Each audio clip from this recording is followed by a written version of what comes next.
The smell of coffee greeted me as I came home late from work one evening.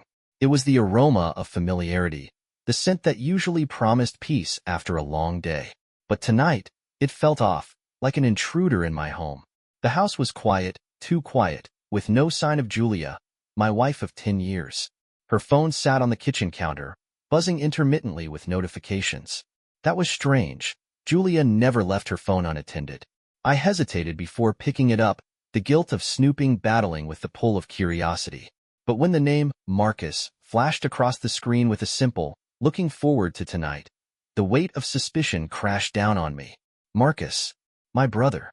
I froze, staring at the screen as my mind tried to piece together a logical explanation. Maybe it was innocent, a work thing, a family discussion, but the pit forming in my stomach told me otherwise. Julia and Marcus rarely spoke unless I was around. Why would he text her directly? Why would she leave her phone out so carelessly if there wasn't something to hide? The buzzing stopped as the message disappeared into her notifications. My hands trembled as I placed the phone back exactly as I'd found it. I didn't want to jump to conclusions, but I couldn't shake the nagging thought that something deeper was unraveling beneath the surface. I sat in the living room, pretending to scroll through my phone while the minutes ticked by. Julia returned later that evening, her hair slightly disheveled and the faint smell of cologne, one that wasn't mine, lingering on her jacket. She smiled at me as though everything was normal, but I knew something had changed. Tomorrow, I would start digging. The next morning, I woke early, my thoughts still clouded with doubt and suspicion. Julia seemed her usual self, humming softly as she got ready for work. She kissed me on the cheek before heading out the door, leaving behind the lingering question of how much of her affection was real. Once I was sure she was gone, I returned to the kitchen where her phone had been left the night before. Of course, she had taken it with her this time, but that didn't mean the trail was cold. I turned to our shared laptop, the one we both used for everything from bills to vacation planning. As I scrolled through the browsing history, my stomach tightened. Bookings for a local wine tasting, one I hadn't been invited to, caught my attention. The date matched one of the evenings Julia had claimed to be working late. But it wasn't just that. I found another reservation, for a restaurant we used to frequent for special occasions. This time, there was no mention of a party size, but the timing aligned suspiciously with Marcus's text the night before. I felt like I was peeling back layers of a facade, each clue bringing me closer to something I didn't want to face. My brother and I had always been close. He was the best man at my wedding, the one who gave a speech about loyalty and family values. Surely, he couldn't be involved in something like this, could he? I needed more proof. That evening, I tested the waters. "Julia," I said casually as we sat down for dinner. "Marcus texted me earlier. He mentioned you've been helping him with something lately. What's that about?" Her fork paused midair. There it was, the hesitation, the quick flicker of panic in her eyes before she covered it up with a smile. "Oh, it's nothing," she said, laughing it off. "He wanted some advice about a gift for his girlfriend. You know how clueless he is with these things." It was a good save. Too good. I nodded, pretending to buy her explanation, but my instincts were screaming at me now. She was hiding something, and Marcus was part of it. That night, as Julia slept beside me, I stared at the ceiling, formulating a plan. Tomorrow, I'd confront Marcus. If there was one person I could count on for the truth, it was my brother. The next afternoon, I texted Marcus, asking if we could meet up for lunch. I kept the message light and casual, masking the turmoil bubbling beneath the surface. "Got something I need advice on," I said. He replied almost immediately, suggesting we meet at our usual diner. It felt oddly fitting, neutral territory for what was about to unfold. When I arrived, Marcus was already there, seated in a booth by the window. He greeted me with his usual easygoing smile, but something about his demeanor seemed off. His eyes darted around the room as if he were looking for someone, or avoiding something. "So, what's up?" he asked, leaning back and sipping his coffee. "You sounded a bit serious in your text."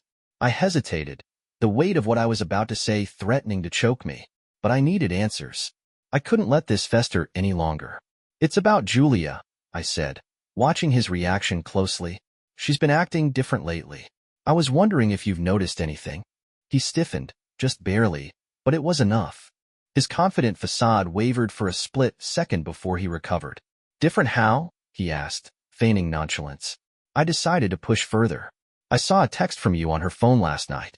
Something about looking forward to tonight. It just struck me as odd. You don't usually text her directly. Marcus froze. His fingers tightened around his coffee mug, and he looked at me with a mix of guilt and defensiveness. Look, man, he started. It's not what you think. Then what is it, Marcus? I demanded, my voice low but firm. Because right now, it looks bad. Really bad. He exhaled sharply, running a hand through his hair. All right, he admitted, lowering his voice. Julia's been helping me plan a surprise for you. My brow furrowed. A surprise? Yeah, he said, leaning forward as if sharing a secret. Your anniversary is coming up, right? She thought it'd be cool to get your friends and family together for a big celebration. She wanted it to be a surprise, so I've been coordinating with her. That's why we've been in touch more than usual. It was a convincing story. Too convincing. And yet, something in his tone didn't sit right with me. There was no warmth, no excitement, just a calculated delivery of what felt like a pre-rehearsed script. I don't buy it, I said, my voice steady but cold.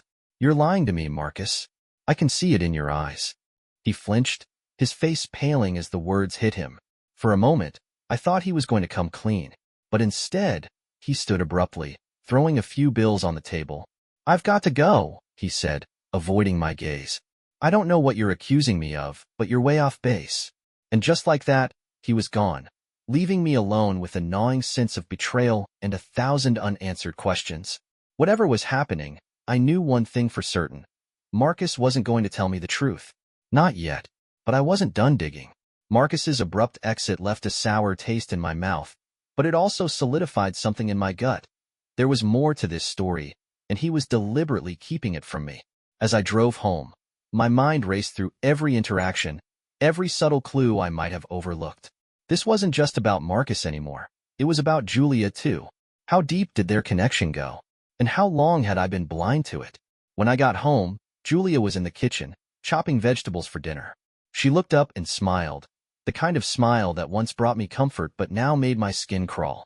I managed a nod and muttered something about needing to check emails, then disappeared into the study. I needed answers, and I was willing to take a risk to get them. Over the next hour, I combed through her laptop again, desperate to find anything that might shed light on what was going on. At first, there was nothing unusual, emails about work, a Pinterest board for home decor, and a few tabs open for recipes. But then I found it. A folder buried deep in the system, labeled innocuously as miscellaneous. Inside were dozens of photos and screenshots, most of them harmless. But as I scrolled further, my stomach dropped. There it was, a series of pictures of Julia and Marcus. They were laughing together, sitting too close for comfort in what looked like a cozy cafe. In one photo, Marcus had his arms slung casually over her shoulders, his face far too familiar with hers. And then there was the message. It was a draft email, never sent, addressed to Marcus. My pulse quickened as I read the words on the screen. Marcus, I don't know how much longer we can keep this up. Luke's starting to notice. We need to figure this out soon. I can't keep lying to him. It's tearing me apart, but I can't lose you either. Let's meet tomorrow and talk. Maybe we can come up with a plan. Please, Marcus. I need you. I felt like the wind had been knocked out of me. This wasn't just suspicion anymore. It was confirmation. She wasn't just lying. She was planning something, and Marcus was in on it. I copied the email onto my phone before closing the laptop and carefully arranging everything the way I'd found it. My hands were shaking as I made my way back to the living room, where Julia was setting the table. She looked up, her expression soft and welcoming. How was your day? She asked, as if nothing was wrong. I forced a smile. Busy, I said, taking my seat. Yours? Oh, same old, she replied, shrugging.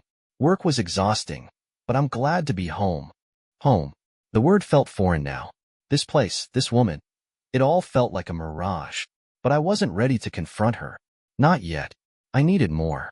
More evidence, more clarity, and most of all, more time to decide what I would do when the truth finally unraveled.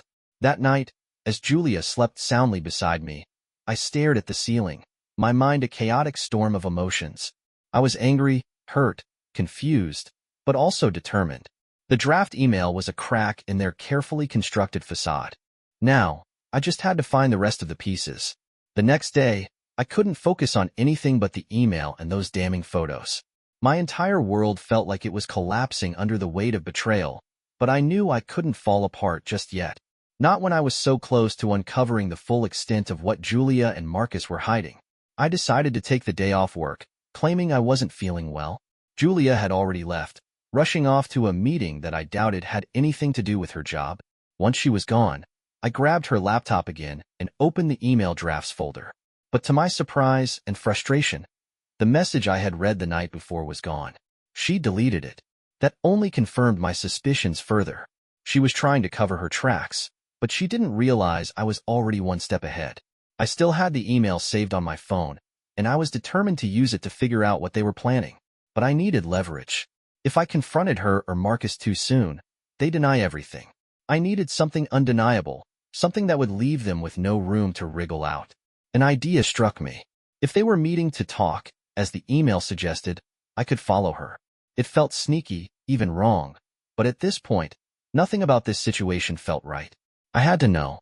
I waited until mid-afternoon, checking the Find My app one had quietly installed on Julia's phone weeks ago when my suspicions first arose. Sure enough, her location pinged at a coffee shop across town, one I recognized from the photos I'd found. My heart raced as I grabbed my keys and headed out the door. When I arrived, I parked a few blocks away and approached the cafe on foot. I tried to look as inconspicuous as possible, my baseball cap pulled low over my face. Through the large front window, I spotted them instantly, Julia and Marcus, seated in a corner booth. Their body language was telling. Marcus leaned in close, his hand resting casually on the table between them. Julia looked distressed, her hands clasped tightly around her coffee mug as she spoke. I couldn't hear their conversation, but I didn't need to. Their expressions told me everything. Marcus was trying to calm her down, nodding reassuringly, while Julia looked like she was on the verge of tears. She reached for his hand, and he took it without hesitation. The sight made my stomach churn. I pulled out my phone and snapped a few pictures through the window, making sure to capture the moment they held hands. It wasn't much, but it was a start. As I lingered near the cafe, trying to decide my next move, a voice behind me made my blood run cold. Spying on someone, Luke? I spun around, and there he was, Marcus. But not the Marcus I was watching through the cafe window. This Marcus was disheveled, his face pale, and his eyes darting nervously. He looked like he hadn't slept in days. Marcus? I stammered, caught completely off guard. What are you doing here? His gaze flicked toward the cafe window, where the other Marcus was still sitting with Julia. He grabbed my arm and pulled me into the shadow of a nearby alley. Listen to me, he said urgently, his voice barely above a whisper. Whatever you think you know, it's worse than that. What are you talking about? I demanded, my mind racing. Why are there two of you? I can't explain everything right now, he said, glancing over his shoulder. But you need to leave. This isn't safe. Not until you tell me what's going on. I snapped, yanking my arm free. Marcus hesitated, his face torn with indecision. Finally, he said, there's someone else involved, someone pulling the strings. Julia and we're just pawns in all of this. Pawns in what? I asked, my voice rising. What are you talking about? He opened his mouth to reply, but before he could say another word, a black SUV pulled up to the curb. The passenger window rolled down, and a man inside gestured for Marcus to get in. They found me, Marcus whispered, his face filled with dread. I'll contact you when I can. Just be careful, Luke. You don't know who you're dealing with. Before I could stop him, he climbed into the SUV, and it sped off, leaving me standing there in stunned silence. I turned back to the cafe, but Julia and the other Marcus were gone. What had I just stumbled into? The next few hours were a haze of confusion and frustration. What did Marcus mean when he said someone else was pulling the strings? And how could there be two of him? My rational mind screamed that it wasn't possible, but the evidence was staring me in the face. After returning home, I poured myself a drink, hoping it would calm my nerves. Julia hadn't returned yet, and I was grateful for the solitude. My thoughts kept circling back to Marcus's warning and the strange encounter with his twin, or whoever that was. I needed answers. The photos I'd taken at the cafe weren't enough, and whatever game Julia and Marcus were playing seemed to involve a far more tangled web than I'd anticipated. The next logical step was to dig deeper into Marcus's life. He'd always been an open book, but now I realized how little I really knew about him. I started by looking up his social media accounts. His posts were sparse, mostly casual pictures of hikes, barbecues, and family gatherings. Nothing seemed out of the ordinary, until I scrolled back several months. One post caught my attention. It was a photo of Marcus standing in front of a nondescript office building. The caption read, "Big things in the works. Stay tuned." I didn't recall him mentioning a new job or project. Intrigued, I zoomed in on the building's sign. It read Crown Tech Solutions. A quick Google search revealed that it was a private security firm with a reputation for operating in gray areas, legal, but barely. Why would Marcus be involved with a company like that? I kept digging, finding little information about Crown Tech. Their website was sparse, with vague language about specialized services and confidential client solutions. The only notable detail was their location, a building just a few miles away. I decided to pay it a visit. The Crown Tech office was tucked away in an industrial area, its glass exterior reflecting the dull gray of the cloudy sky. I parked a block away and approached cautiously. The building was unremarkable, save for the security cameras mounted at every corner. The front door was locked, and there was no visible intercom. I peered through the glass but saw nothing except a starkly minimalist lobby. As I debated my next move, a voice startled me. "Can I help you?" I turned to see a tall, broad-shouldered man in a dark suit stepping out of a black sedan. His expression was polite but firm, his eyes scanning me with unnerving precision. Yeah, I stammered. "I'm looking for someone who might work here." "Marcus." "Sorry," he interrupted, his voice cold. "This is a private facility. No visitors allowed. I just need to talk to." "Leave," he said, his tone sharper now, "or I'll call security." I backed away, my heart pounding. As I returned to my car, I noticed the man watching me until I was out of sight. Whatever Marcus was involved in, it was clear that these people didn't want anyone asking questions. When I got home, Julia's car was in the driveway. I took a deep breath and prepared myself to confront her, but when I walked inside, she was already waiting for me in the living room. Her expression was unreadable. "Look," she said softly, "we need to talk." Her tone caught me off guard. It wasn't defensive or dismissive. It was almost resigned. She motioned for me to sit, and I obliged, though every nerve in my body screamed at me to stay on guard. "I know you've been suspicious lately," she began, her hands twisting nervously in her lap. "And you're not wrong. I've been keeping something from you." "Go on," I said, keeping my voice steady despite the storm brewing inside me. "It's about Marcus," she said, hesitating. "The truth is, the man you saw me with isn't him." I blinked, unsure if I'd heard her correctly. "What do you mean it's not him? I saw you two together." She nodded, her eyes filling with something between guilt and fear. "He looks like Marcus, but he's not. His name is Daniel. He's Marcus's twin." "A twin?" Marcus had never mentioned a twin. I shook my head, trying to process what she was saying. Why would Marcus keep that a secret? "Because Daniel isn't just his twin," she said, her voice trembling. "He's someone Marcus has been running from for years. And now, he's dragged both of us into whatever mess they share." Her words sent a chill down my spine. If Daniel was behind all of this, what did he want? And why was Julia involved? I opened my mouth to ask, but before I could speak, the sound of tires screeching outside made us both freeze. Someone was here. The screech of tires outside the house sent a jolt through my body. Julia's face went pale, her hands gripping the edge of the couch as though bracing herself for impact. "Stay here," I said, rising to my feet. My voice sounded calmer than I felt, but inside, my heart was racing. Whoever was outside, I needed to confront them before they got any closer to Julia, or me. As I approached the front door, I peeked through the curtains. A sleek black SUV idled at the curb, its tinted windows betraying nothing of who was inside.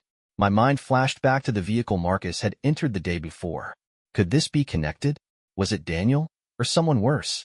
The driver's side door opened, and a man stepped out. He was tall, dressed in a dark suit, with the kind of imposing presence that screamed trouble. It was the same man I'd encountered at the Crown Tech office. He closed the car door with deliberate slowness, his eyes locking onto the house as he approached. I opened the door before he could knock, determined to keep him outside. "What do you want?" I demanded. The man stopped a few feet away, his expression calm but cold. We need to talk, he said. His voice was deep, steady, and left no room for argument. I'm not interested, I replied, trying to shut the door. But before I could, his hand shot out, catching the edge of it and holding it open with alarming ease. Don't make this harder than it needs to be, Mr. Hughes, he said, his eyes narrowing. This isn't just about you. Behind me, I heard Julia's sharp intake of breath. She must have come closer to the door, despite my earlier warning. The man's gaze flicked past me, landing on her, and something shifted in his demeanor. Mrs. Hughes, he said smoothly, nodding in acknowledgement. Or should I say, Mrs. Barker? Julia's breath hitched, and I turned to look at her. Her face was ashen, her eyes wide with something that looked a lot like fear. What is he talking about? I asked, my voice rising. Who's Barker? The man chuckled, a low, humorless sound. It seems your wife hasn't been entirely honest with you, he said. But I think we both knew that already. Get to the point, I snapped. What do you want from us? I'm here as a courtesy, he replied, his tone deceptively polite. Daniel Barker has been in contact with your wife. That makes her a person of interest in an ongoing investigation. Investigation? Julia said, finally finding her voice. What are you talking about? The man's eyes hardened. Your relationship with Daniel Barker is compromising a very sensitive operation. If you continue to associate with him, there will be consequences. That's ridiculous, Julia protested. I've done nothing wrong. Your actions say otherwise, the man said. We know about the meeting at the cafe. We know about the correspondence. Don't test our patience, Mrs. Hughes. Or should I say Mrs. Barker? Stop calling her that. I interjected, stepping between them. Whatever this is, leave her out of it. The man regarded me for a long moment, as though deciding whether I was worth addressing. You should listen to her explanation, he said finally, and you should do it soon. Time isn't on your side. With that, he turned and walked back to the SUV. He climbed in without another word, and the vehicle sped off, leaving me and Julia standing in the doorway, stunned. Back inside, I turned to Julia, my patience hanging by a thread. What is going on? I demanded. Who is Daniel Barker, and why does that man think you're connected to him? Julia sat down on the couch, her hands trembling. It's not what it seems, she said, her voice barely above a whisper. Then explain, I said, my tone harsher than I intended. Because right now, none of this makes sense. She looked up at me, tears brimming in her eyes. Daniel is Marcus's twin, she said, her voice cracking. But he's more than that. He's dangerous. I didn't want to be involved with him, but I didn't have a choice. Why didn't you tell me? I asked, my voice softening slightly. Why keep this a secret? Because I was trying to protect you, she said, her tears spilling over. Daniel has leverage over Marcus. He's been using me to get to him, and I didn't know how to stop it. Her words hit me like a punch to the gut. I didn't know whether to believe her, but the fear in her eyes was unmistakable. Leverage? What kind of leverage? I asked. Julia hesitated, then said, something from their past. Something that could ruin Marcus and anyone close to him. Before I could press her further, the sound of her phone buzzing interrupted us. She glanced at the screen, her face draining of color. It's him, she whispered. Daniel? I asked, my stomach twisting. She nodded, her hand hovering over the phone but not picking it up. What do I do? Answer it, I said, my voice steady despite the chaos inside me. Let's hear what he has to say. Julia took a shaky breath and pressed the answer button. Hello? There was a pause, and then a voice on the other end said, we need to meet. Now. Julia hung up the phone, her hands trembling as she placed it on the coffee table. She avoided my gaze, her fear palpable. The room felt heavy, suffocating, as though the walls themselves were closing in. What did he say? I asked, my voice tight. He wants to meet, she replied, her words barely a whisper. He said it's urgent. Where? I pressed. At the old train depot, she said, her voice cracking. In an hour. The old train depot was a dilapidated building on the outskirts of town, abandoned for years and rumored to be a hotspot for illicit activity. It wasn't the kind of place anyone visited willingly, which made it all the more ominous. I paced the room, my mind racing. You're not going alone, I said finally. You can't come, Julia said, her voice pleading. If he sees you, It'll only make things worse. I'm not letting you face him alone, I snapped. You don't even know what he wants. She hesitated, then nodded reluctantly. Fine, but we have to be careful. If he senses anything's off, he won't, I said, cutting her off.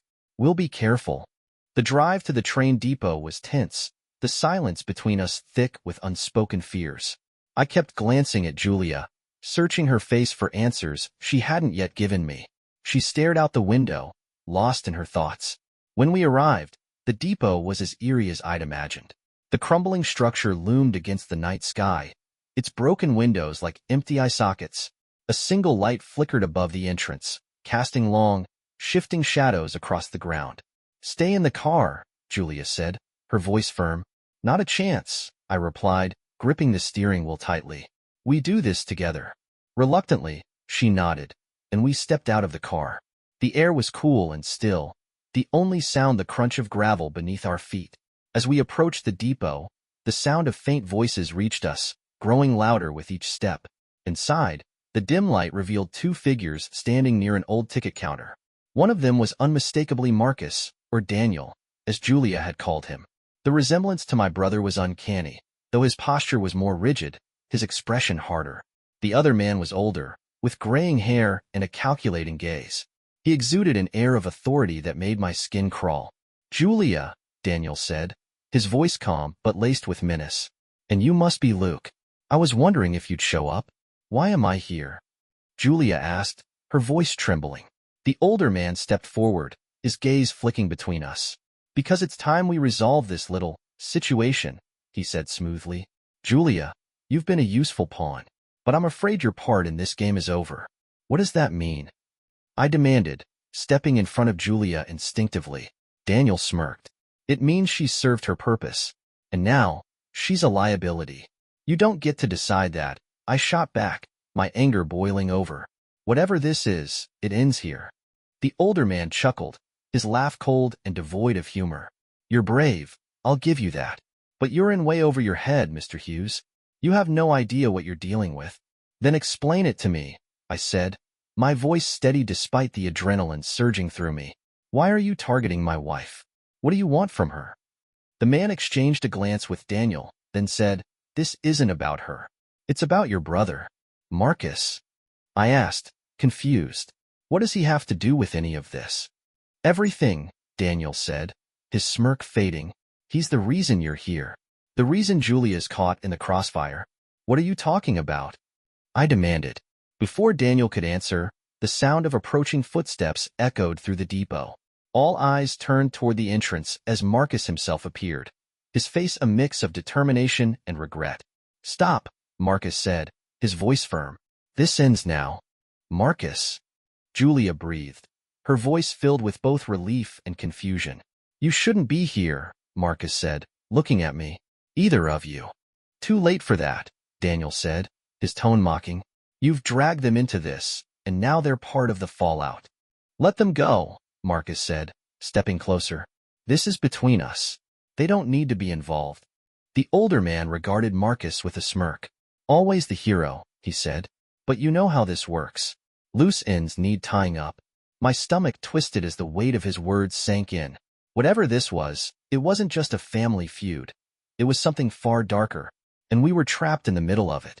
The tension in the train depot was suffocating. Marcus stood just a few feet from Daniel, his body taut like a coiled spring. Julia clung to my arm, her fingers digging into my sleeve as though holding on to me could keep the danger at bay. The older man, whose presence seemed to dominate the room, watched Marcus with a predatory smirk. You're in no position to negotiate, he said. You forfeited that right a long time ago. Let them go, Marcus repeated, his voice steady but filled with an undercurrent of desperation. You want me, right? I'll do whatever you want. Just leave them out of this. What is this about? I demanded, stepping forward despite Julia's grip. Someone needs to start talking, or I swear. Or you'll what? Daniel interrupted, his voice dripping with condescension.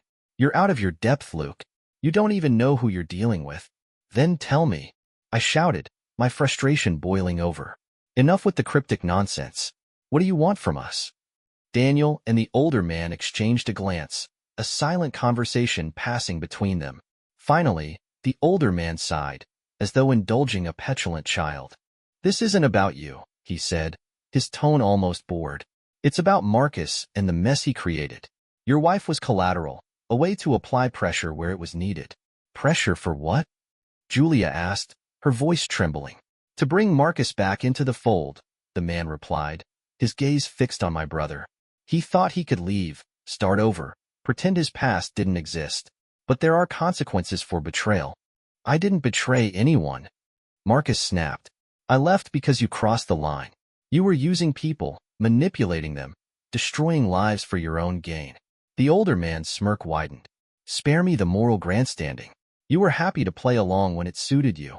"What are you talking about?" I asked, turning to Marcus. "What did you do?" Marcus looked at me, guilt etched into his face. "I worked for them," he admitted, his voice barely above a whisper. "Crown Tech. It wasn't just a security firm, it was a front. They handle sensitive jobs, blackmail, extortion. Worse." My stomach dropped. "And you were part of that?" "I didn't know what I was getting into at first," Marcus said, his voice cracking. "By the time I realized, it was too late. They had leverage on me, things I couldn't let anyone else know." "Like what?" I pressed, but Marcus shook his head. "Things you're better off not knowing," he said. "I tried to leave, but they don't let people walk away. So I ran." "And dragged us into it," Julia said, her voice bitter. "You used me as a shield, didn't you? That's why Daniel came after me." Marcus flinched but didn't deny it. "I didn't mean for it to go this far," he said. "I thought I could protect you both." The older man laughed, a cold, hollow sound. "Protect them? You've done the opposite. Your actions have put them directly in the line of fire." "Enough," Marcus said, his voice rising. "If you want me, take me. But let them go." The older man studied Marcus for a long moment, then turned to Daniel. "What do you think?" he asked. "Do we let the civilians walk?" Daniel's smirk faded, replaced by something colder. "No loose ends," he said flatly. My blood ran cold. "Wait," Julia said, stepping forward despite my attempt to hold her back. "You don't need to do this. I'll do whatever you want, just don't hurt him." "Julia, no," I said, but she ignored me. The older man raised an eyebrow, clearly intrigued. "Now this is interesting," he said. "What are you offering, Mrs. Hughes?" "Whatever you want," she said, her voice steady despite the fear in her eyes. "Just leave Luke out of it." Before he could respond, Marcus lunged. The movement was so sudden, so unexpected, that no one had time to react. He tackled Daniel to the ground, sending them both crashing into a pile of debris. "Run!" Marcus shouted, his voice desperate. "Go!" Julia echoed, grabbing my arm and pulling me toward the exit. But I couldn't move. My feet felt rooted to the spot as chaos erupted around us. Daniel and Marcus grappled on the floor, their fight brutal and unrelenting.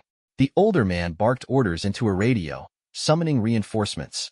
Julia tugged at my arm, her voice frantic, but I couldn't tear my eyes away. This wasn't over, not by a long shot. "Luke, we have to go." Julia's voice pierced through the chaos, yanking me out of my daze. The scene before me was a blur of fists, shouts, and crashing debris as Marcus and Daniel wrestled on the ground.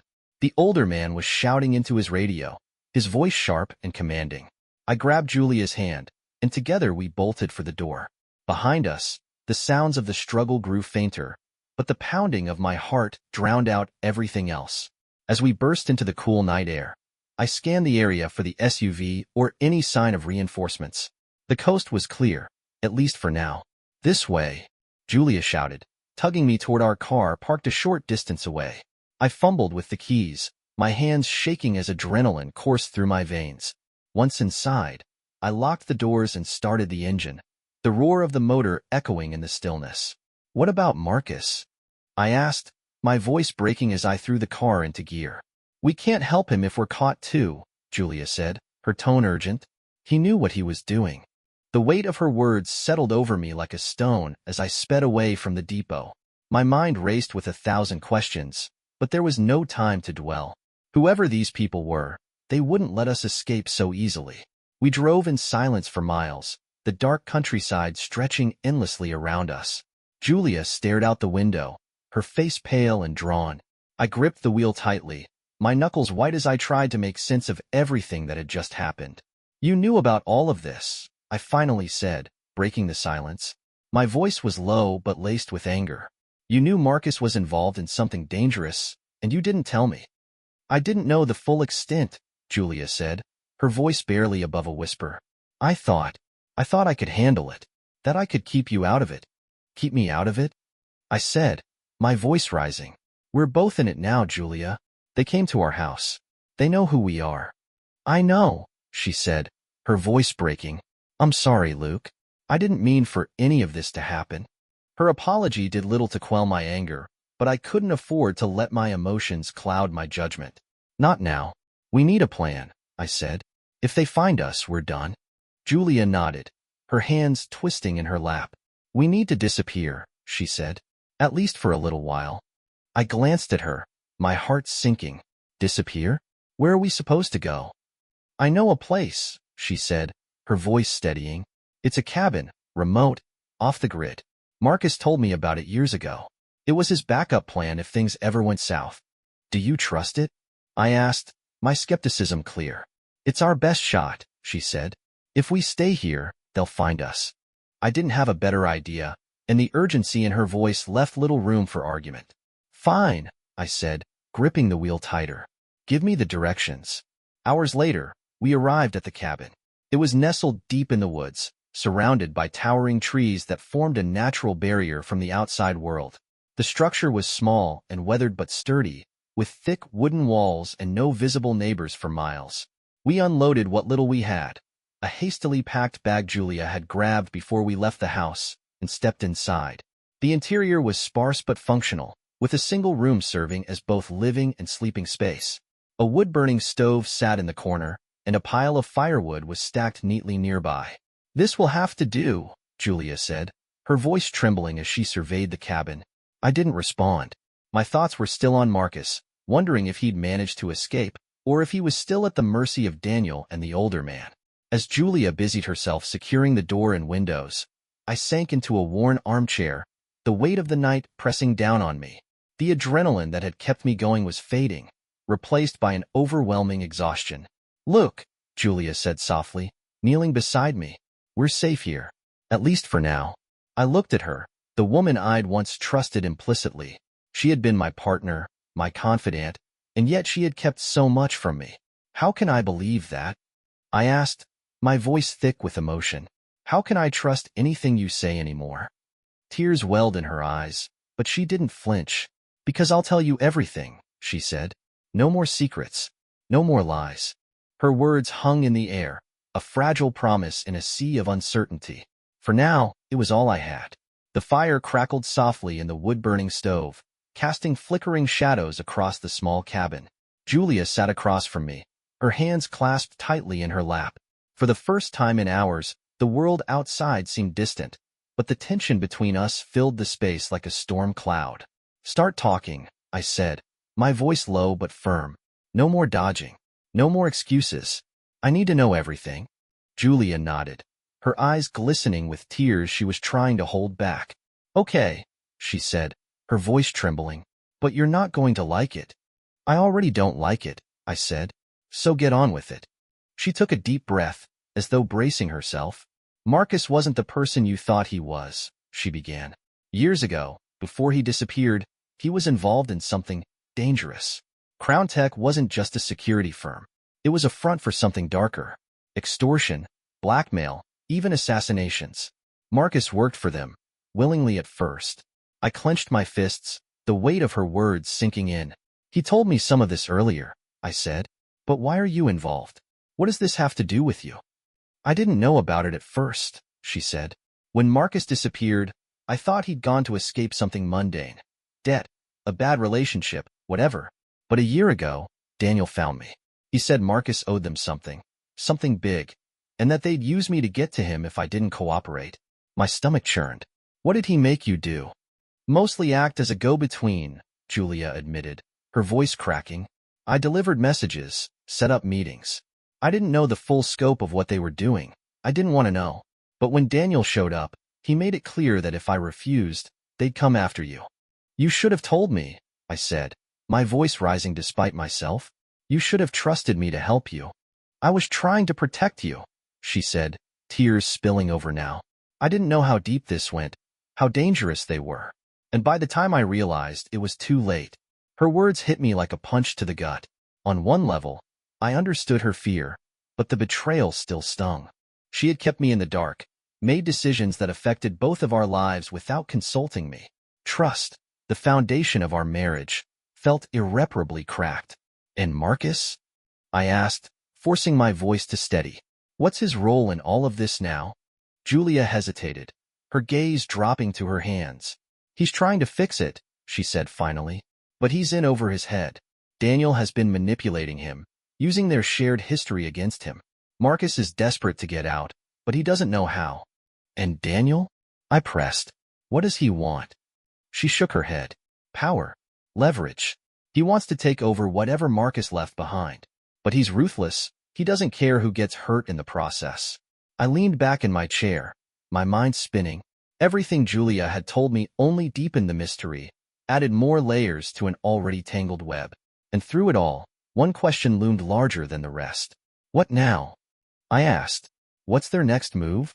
Julia's face hardened. They'll come for us, she said. They won't stop until they've tied up every loose end.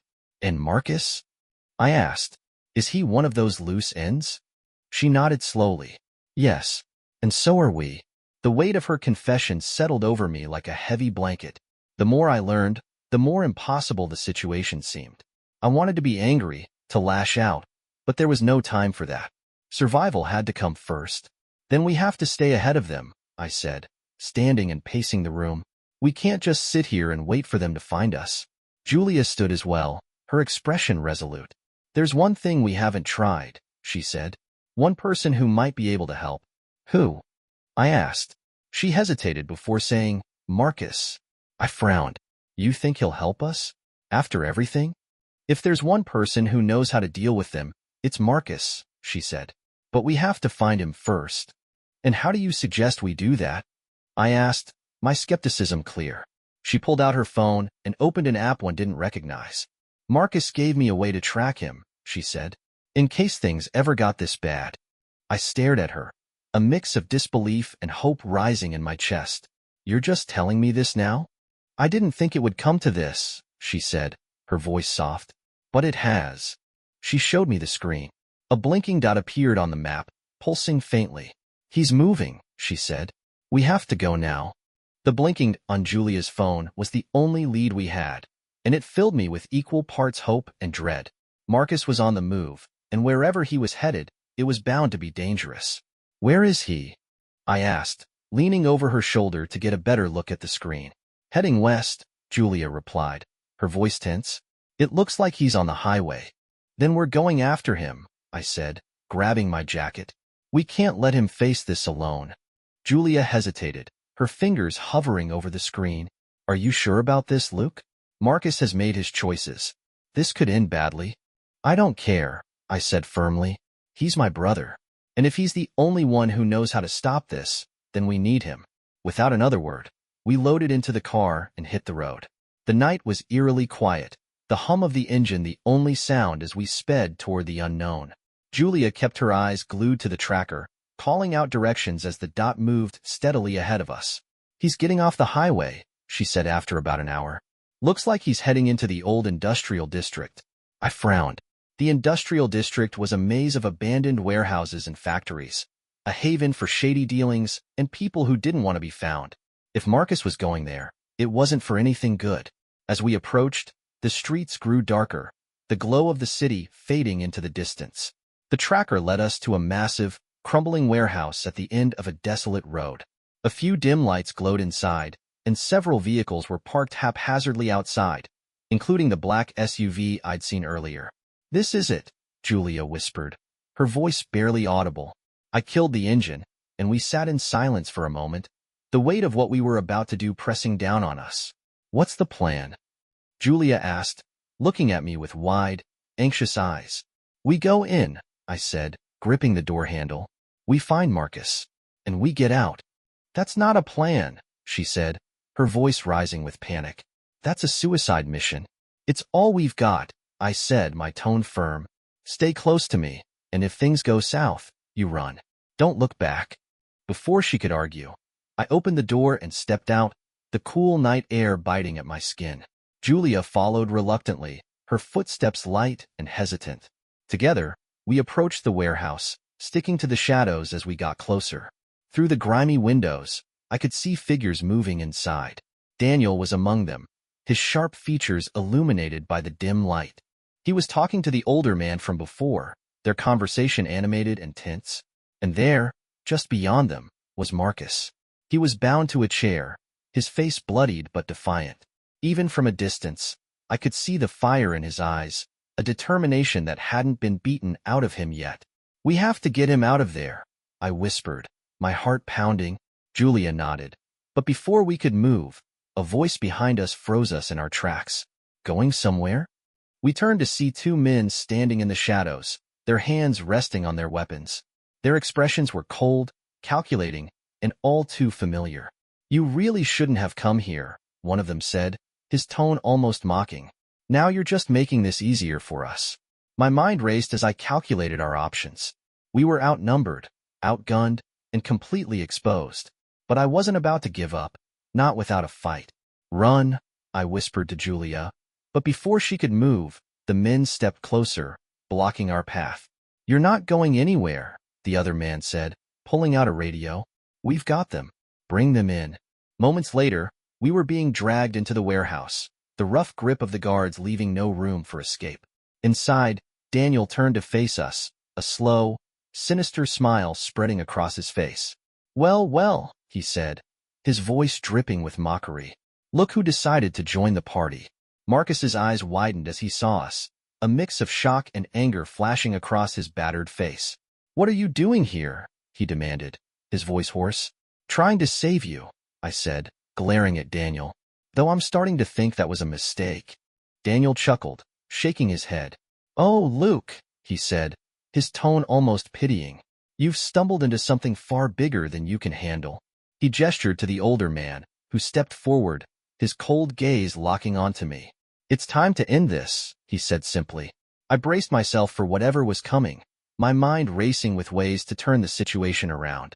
But before anyone could make a move, a loud crash echoed through the warehouse, followed by the blaring of an alarm. What the? Daniel started, but he was cut off as the lights suddenly went out, plunging the room into darkness. Now, Marcus shouted, his voice cutting through the chaos. Run. The warehouse plunged into chaos as the lights cut out, leaving only the faint glow of moonlight filtering through the broken windows. Shouts echoed through the cavernous space. Orders barked in confusion as everyone scrambled to regain control. In the darkness, Marcus's voice rang out again. Run. I grabbed Julia's hand, her grip trembling but firm, and we bolted toward the nearest cover. The guards who had dragged us in were momentarily disoriented, their flashlights sweeping erratically through the space. The blaring alarm added to the confusion, masking our footsteps as we slipped behind a stack of rusted metal crates. Where's Marcus? Julia whispered, her voice barely audible over the commotion. I scanned the room, my heart pounding. Through the chaos, I spotted him struggling against the ropes that bound him to the chair. One of the guards had abandoned their post to investigate the alarm, leaving Marcus momentarily unattended. There, I said, pointing. We need to get to him. Julia nodded, her fear giving way to determination. We moved as quietly as we could, sticking to the shadows as we made our way across the warehouse. The darkness was both a blessing and a curse, hiding us from view but also making it nearly impossible to see what lay ahead. As we approached Marcus, Daniel's voice cut through the noise, sharp and commanding. Find them. Don't let them get away. I froze, pressing Julia against the side of a crate as a beam of light swept past us. The guard holding the flashlight paused, scanning the area with suspicion. I held my breath, willing the shadows to keep us hidden. After what felt like an eternity, the guard moved on, his footsteps fading into the distance. I exhaled slowly, my grip on Julia's arm relaxing. Let's go, I whispered, and we made our final push toward Marcus. When we reached him, his face lit up with a mix of relief and urgency. What are you doing here? He hissed. I told you to run. Not without you, I said, pulling a pocket knife from my jacket and sawing at the ropes around his wrists. "We're in this together." Marcus grunted as the ropes fell away, rubbing his raw wrists. "You shouldn't have come," he said, but there was no time for a lecture. The sound of approaching footsteps reminded us that our window of escape was closing fast. "We need to move," Julia said, her voice tight with fear. "Now." Marcus nodded, his movements slow and deliberate as he tested his balance. "Follow me," he said, leading us toward a side exit I hadn't noticed before. "There's a service door," less guarded. We crept through the shadows, staying low to avoid the flashlights sweeping the room. The alarms were still blaring, and the guards seemed more focused on securing the perimeter than searching the interior. It was our best chance. As we neared the service door, Daniel's voice rang out again, this time closer. "They're heading for the side exit," he shouted. "Cut them off." "Run," Marcus shouted, shoving us forward. "I'll hold them off." "No," I said, grabbing his arm. "We're not leaving you behind." "There's no time to argue," Marcus snapped. "If you don't go now, none of us are getting out of here." I hesitated, torn between my instincts to protect him and the logic of his words. Julia tugged at my sleeve, her voice urgent. "Luke, we have to go." With a heavy heart, I nodded, knowing Marcus was right. "Don't do anything stupid," I said, my voice thick with emotion. Marcus smirked, a flicker of his old self shining through. "Wouldn't dream of it." He turned and disappeared into the shadows, his footsteps fading as he moved to intercept the guards. Julia and I bolted for the service door, adrenaline propelling us forward. The cold night air hit us like a shock as we burst outside, the industrial district stretching out before us. We didn't stop running until we reached the car. My lungs burned, and my legs felt like lead, but I didn't care. All that mattered was putting as much distance between us and the warehouse as possible. "Drive," Julia said, her voice shaky but resolute. "Just go." I didn't need to be told twice. The tires screeched as I floored the gas pedal, the car tearing down the desolate streets. In the rearview mirror, the warehouse grew smaller, its flickering lights fading into the distance. "We left him," I said, the weight of guilt pressing down on me. "We left him behind." "He'll be okay," Julia said, though her voice betrayed her uncertainty. "Marcus knows what he's doing." I wasn't so sure. The image of him standing in the shadows, ready to face whatever horrors Daniel had planned, was seared into my mind. But there was no turning back now. As we sped into the night, I couldn't shake the feeling that this was far from over. Marcus had bought us time, but the game was still in play, and the stakes were higher than ever. The drive away from the warehouse was silent, the tension in the car so thick it felt like another passenger. Julia sat beside me, her hands fidgeting in her lap, her gaze fixed out the window. I kept my focus on the road, every muscle in my body taut as though I were bracing for an impact that hadn't yet come. "We can't just leave him there," I finally said, breaking the silence. My voice was raw, a mix of anger and guilt. "What do you want to do, Luke?" Julia asked, her tone edged with exhaustion. "March back in there?" We barely made it out alive. "He's my brother," I said, gripping the wheel so tightly my knuckles turned white. "I can't just abandon him." "I know," she said softly, "but Marcus made his choice. He wanted us to get out. He wanted us safe." "Safe?" I scoffed, shaking my head. "We're anything but safe, Julia. They'll come for us again. You know that." She didn't respond, but her silence spoke volumes. I glanced at her, catching the faint glimmer of tears in her eyes. Whatever resolve she'd mustered was crumbling, and I couldn't blame her. We were in over our heads, and the thought of what lay ahead was almost too much to bear. We drove aimlessly for hours, neither of us sure where to go. Returning to the cabin felt like a gamble. If they found it once, they could find it again. But staying on the run wasn't a plan either. Exhaustion gnawed at the edges of my resolve, and I knew Julia was running on fumes too. Finally, I pulled into a deserted rest area off the highway. The parking lot was dimly lit, and the few cars there seemed as abandoned as the place itself. I killed the engine and leaned back in my seat, letting out a heavy sigh. "What now?" Julia asked, her voice barely above a whisper. "I don't know," I admitted, "but we can't keep running forever." Julia nodded, her gaze distant. "Do you think Marcus made it out?" "I don't know," I said, the words tasting bitter. "But I hope so. For a long time, We sat there in silence, the hum of the distant highway the only sound. I wanted to say something, anything, that would make the situation feel less hopeless, but no words came. The weight of everything that had happened was too much. Suddenly, Julia's phone buzzed, the sound startling in the quiet. She fumbled to pull it from her pocket, her expression shifting to one of surprise as she read the screen. "It's Marcus," she said, her voice tinged with disbelief. "He's alive." "What?" I leaned over to look, my heart pounding. The message was brief and cryptic, but it was unmistakably from him. "I'm safe.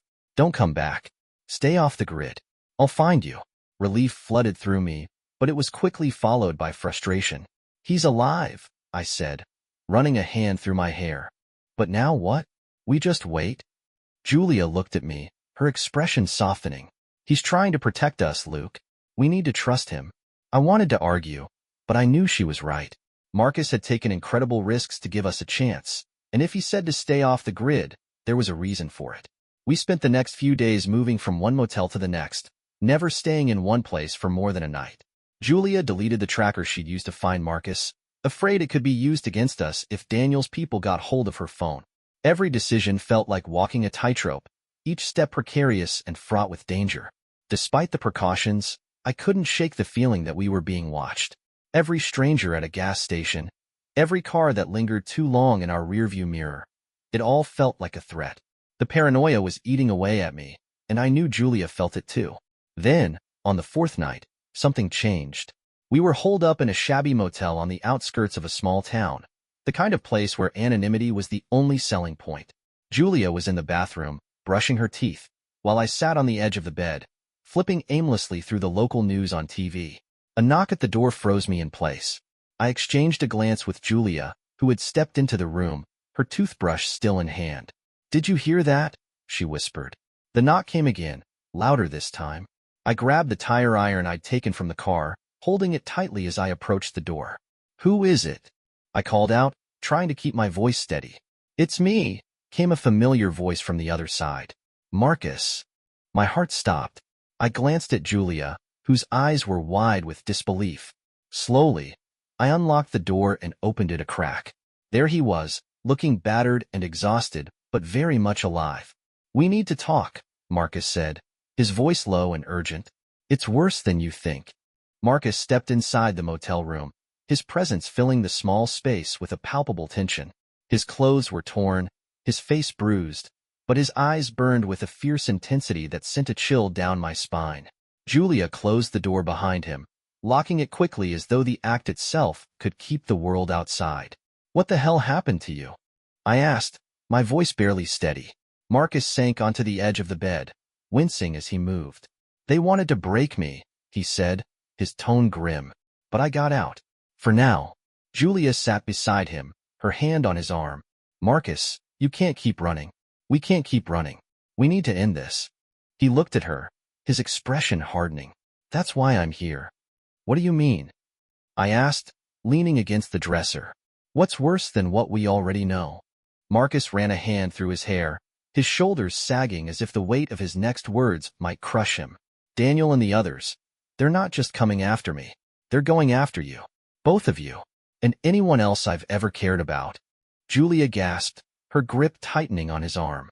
"Why?" "Because I'm the loose end they couldn't tie up," Marcus said bitterly. "I know too much. About their operations, their clients, everything. They think if they take out everyone connected to me, I'll have no reason to fight back. Then why don't you expose them?" I asked, the frustration bubbling over. "Blow the whole thing wide open." Marcus let out a hollow laugh. "You think I haven't thought of that? They've built their network to be untouchable. Every bit of evidence I've ever gathered is tied to traps. If I release it, people will die. Innocent people." I shook my head, disbelief washing over me. "So what? We just let them keep hunting us?" "No," Marcus said firmly. "We take the fight to them, but we do it smart." For the next hour, Marcus laid out a plan, a desperate, dangerous plan. He had a hidden cache of evidence, carefully stored and encrypted, that could bring Crown Tech to its knees. The only problem was accessing it. The cache was stored on a server buried deep within one of Crown Tech's most secure facilities. "You want to break into their headquarters?" Julia asked, her voice filled with disbelief. That's insane. It's the only way, Marcus said. If we can get the evidence and release it strategically, we might be able to dismantle their network without triggering the traps. And if we fail? I asked, my voice heavy. They'll kill us, Marcus said bluntly. But at least we'll go down fighting. Silence fell over the room as we absorbed the gravity of his words. Julia's face was pale, her hands trembling as she looked between me and Marcus. I could see the fear in her eyes, but also a glimmer of resolve. I'm in, she said finally, her voice steady. If it's the only way to end this, I'll do whatever it takes. I stared at her, my heart swelling with both pride and dread. You don't have to do this, I said softly. Yes, I do, she replied, her gaze unwavering. We're in this together. Marcus nodded, his expression hardening. Then it settled. We'll strike tomorrow night. The longer we wait, the more time they have to find us. The next day passed in a blur of preparation. Marcus walked us through the layout of the facility, outlining every detail of the plan. We would use the cover of night to infiltrate the building, disable the security systems, and extract the cash. It sounded impossible, but Marcus's confidence was infectious. As the sun set, we geared up, the weight of what we were about to do pressing down on us like a vice. Julia strapped on a small backpack filled with tools Marcus had prepared, while I checked the makeshift weapons we'd assembled. Nothing lethal, but enough to buy us time if things went south. This is it, Marcus said as we climbed into the car. No turning back. The facility loomed before us, a fortress of glass and steel surrounded by high fences and patrolling guards. My pulse quickened as we approached, the enormity of the task ahead hitting me like a freight train. Marcus led the way, his movements precise and deliberate. We slipped past the perimeter, disabling cameras and bypassing locks with a skill that spoke to his years of experience. Inside, the corridors were eerily silent, the hum of machinery the only sound. We reached the server room without incident, the tension in the air nearly unbearable. Marcus worked quickly, his fingers flying over the keyboard as he accessed the cache.